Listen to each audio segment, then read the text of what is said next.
efa maty teo amin'ny hazofijaliana Jesosy ary efa nitsangana tamin'ny maty.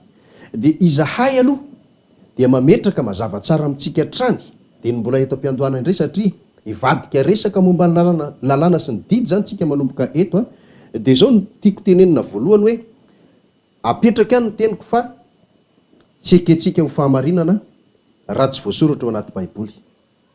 Ary zay rehetra voasoratra ao anaty baiboly sika rehetra miara-manapa-kevitra hoe andao ekena, zany no izy zay natao hoe marina izay. Ny maro dia mieritreritra fa rehefa maty Jesosy dia mino an' Jesosy dia ampy zay.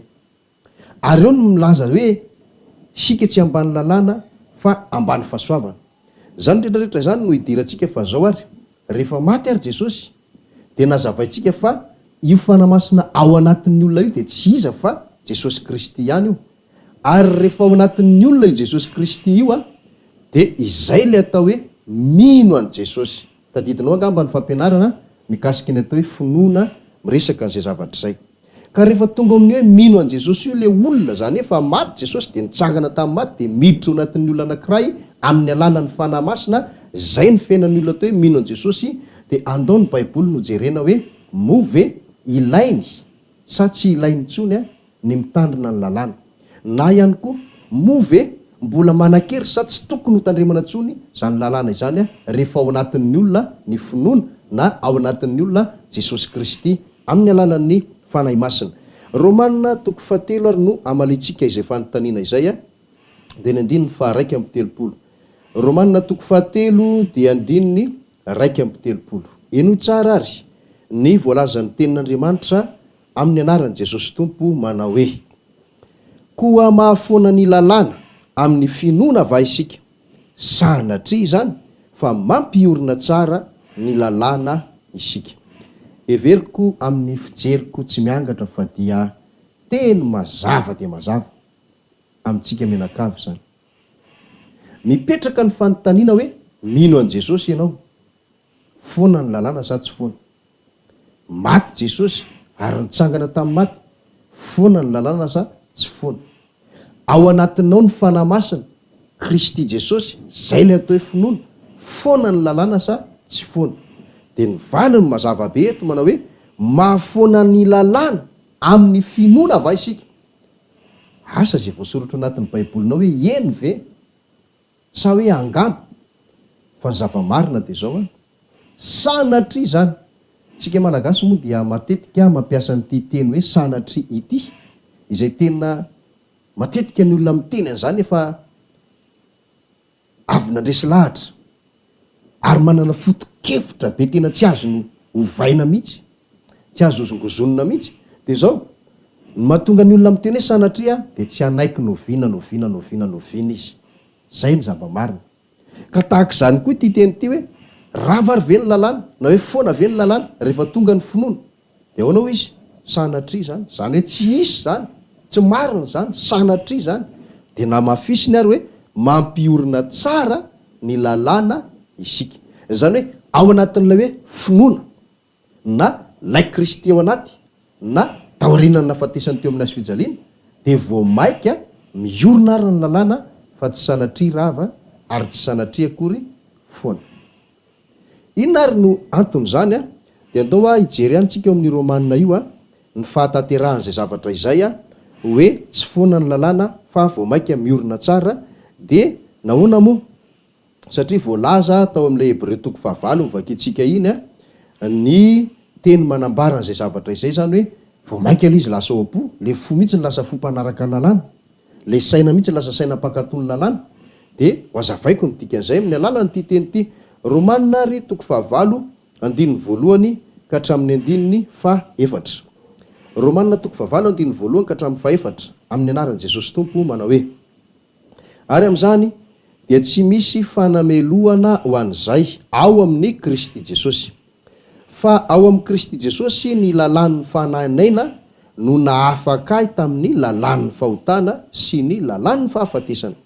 Fa izay tsy hain'ny lalàna satria ny nofo no nahalemy azy dia vita n'Andriamanitra tamin'izy naniraka ny zanany naka ny endriky ny ota, naka ny endriky ny nofo ota sy ny amin'ny ota ka nanameloka ny ota tao amin'ny nofo mba Atanteraka ny fahamarinana ilainy ny lalàna amintsika izay tsy mandeha araka ny nofo fa araka ny fanahy.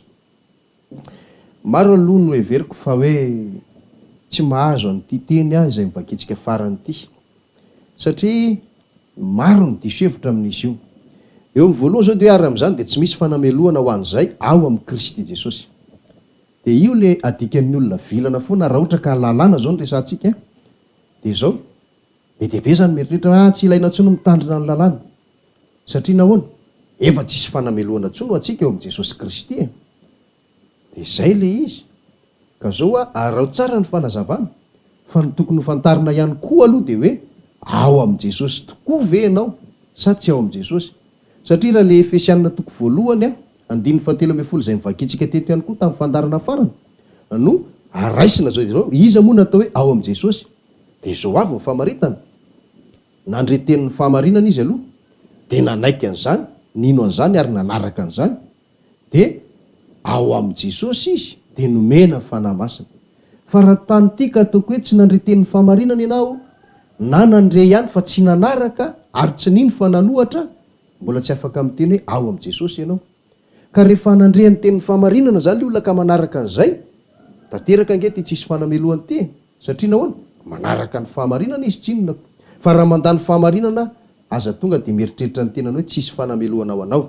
Eo amin'ny 15 dia io zay fa ao amin'ny Kristy, zany hoe rehefa ao amin'le hoe nanaraka ny fahamarinana misy ny fanahy masina, dia zao no nazavainy hoe ao amin'ny Kristy Jesosy ny lalàn'ny fananaina no nanafaka ahy tamin'ny lalàn'ny fahotana sy ny fahafatesana. Tsy misy karazana lalàna hoe lalàn'ny fananaina zao avy na hoe lalàn'ny fahafatesana sy ny fahotana zao avy, fa ny lalàn'Andriamanitra dia ray ihany.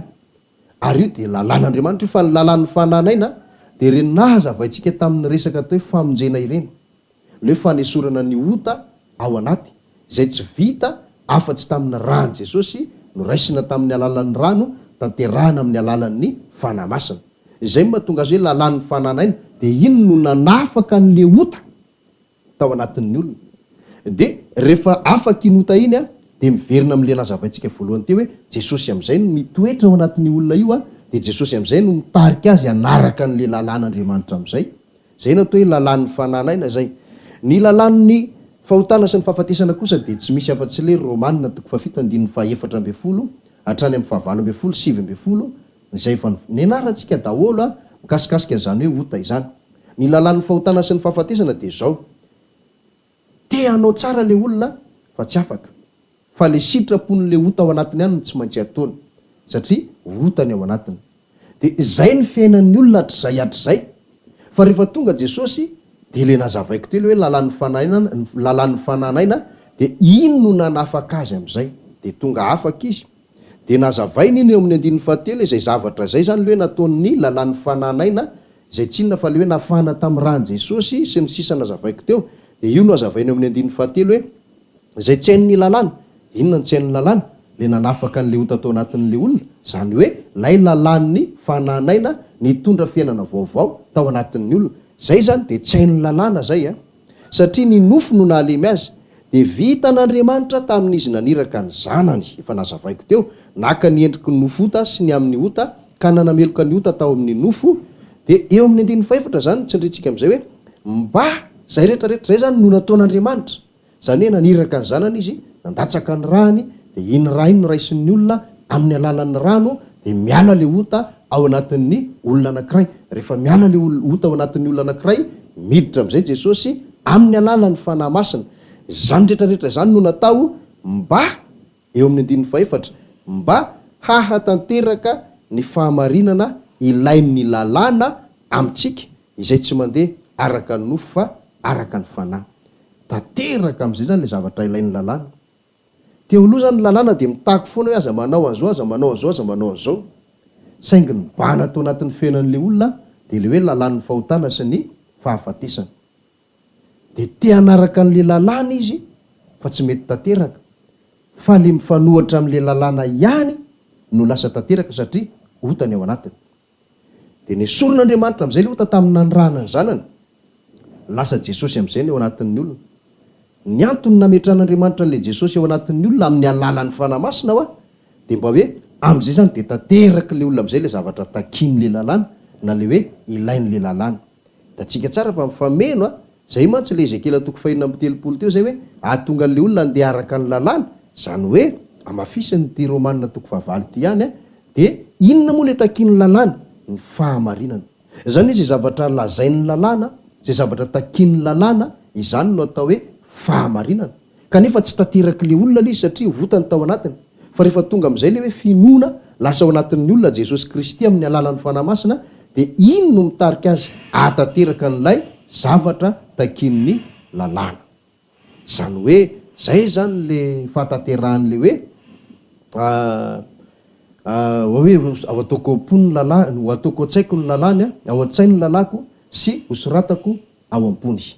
Dia rehefa tonga eo amin'izay ny olona dia inona ary ny vokatra entiny zay zavatra izay? Dia vakitsika ny tenin'Andriamanitra ao amin'ny Korinthiana 2:5-7. Korinthiana 2:5-7 zao ny voalazany teny ary amin'ny anaran'i Jesosy Tompo. Koa raha misy olona ao amin'ny Kristy dia olom-baovao izy. Efa lasa ny zavatra taloha, indreo efa tonga vaovao ireo. Hitantsika mbola miverina ihany le teny hoe ao amin'ny Kristy.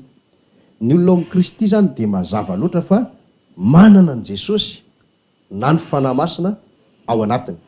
Efa afaka tamin'ny fanandevozan'ny ota, nandalo teo amin'ny batisan'ny rano, satria ny fomba iny le rano iny andraisana andrahan Jesosy, maty amin'iny le mandevon'ny ota anazy, dia avy eo mandray ny fanahy masina izy, Jesosy Kristy fanahy masina raisiny io. Talohan'izay nandreten'ny famarinana izy ary nanaraka an'izany, dia izay no atao hoe ao amin'ny Kristy. Dia amafisiny teny raha misy olona ao amin'ny Kristy dia zao izy olom-baovao izy. Ary tena marina zany, tena marina zany satria le taloha le andevon'ny ota dia mitondra any amin'ny fahafatesana, tao anatin'le hoe lalàn'ny fahotana sy ny fahafatesana. Dia ny lalàna amin'iny tiany ho tanterahana fa saingy tsy mety tanteraka aminy mihitsy. Fa le ao amin'le hoe olona vaovao, hoe indreo efa tonga vaovao reo efa lasa ny zavatra taloha, dia zao le vaovao kosa amin'ray dia lefa le Jesosy Kristy na le fanahy masina no ao anatiny. Dia iny fanahy masina iny no nanovan'le fony ho lasa mpanaraka na hoe mahatanteraka n'ilay zavatra takin'le lalàna. Zay le Romanina 9 teo.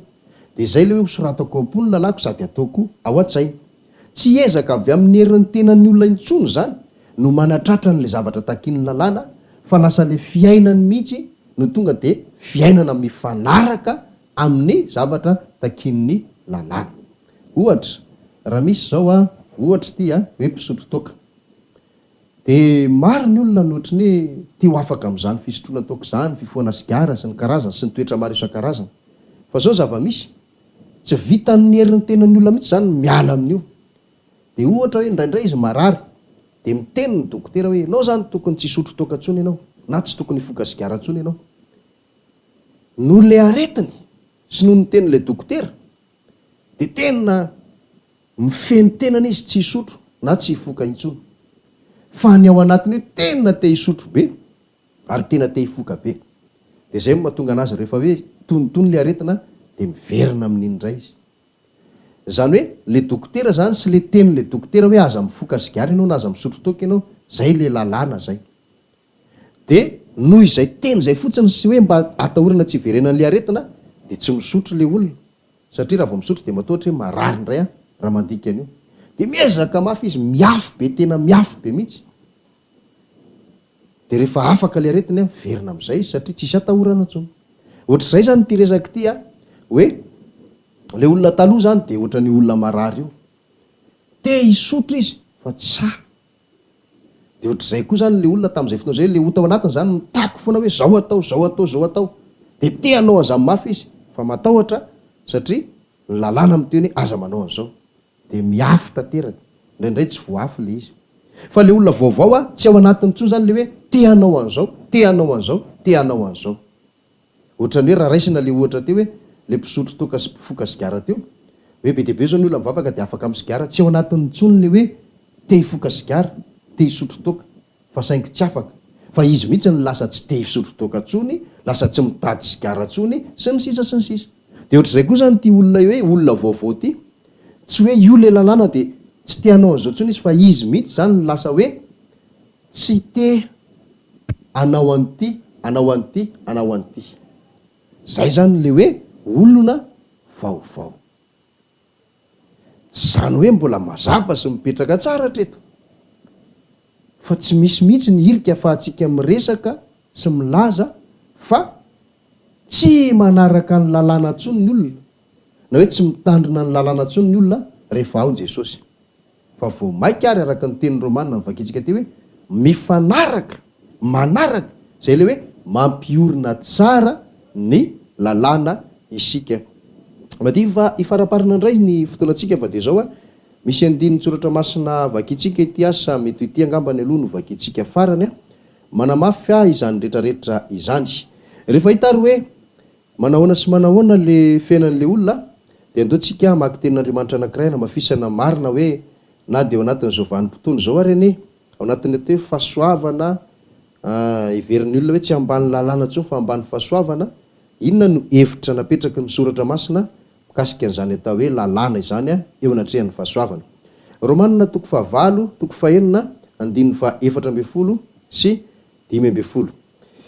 Romanina 9:4-5 sy 10. Amin'ny anaran'i Jesosy Tompo zao ary mivaky ny teny. Fa ny ota tsy anakiry aminareo, fa tsy mba ambany lalàna ianareo fa ambany fahasoavana. Ahoana ary? Anota va isika saingy tsy ambany lalàna fa ambany fahasoavana? Sanatria zany. Mbola miverina ihany le hoe sanatria zany. Somary fanontaniana no mipetraka amintsika. Ahoana ary? Anota va isika? Inona moa natao hoe manota? Efa nomeko anao io toko sy andininy io ndray andro ao amin'ny Jaona voalohany 7:1-4.